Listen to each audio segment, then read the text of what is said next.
கடந்து விட்டாலும் ஓர் இரவினிலே முதுமையை நான் அடைந்து விட்டாலும் மங்கை உனை தொட்டவுடன் மறைந்து விட்டாலும் நான் மறும் பிறந்து வந்து மாலை சூடுவேன்.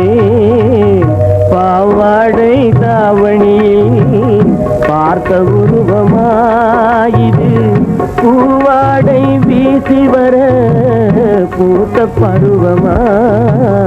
பாவாடை தாவணியில் பார்த்த உருவமா.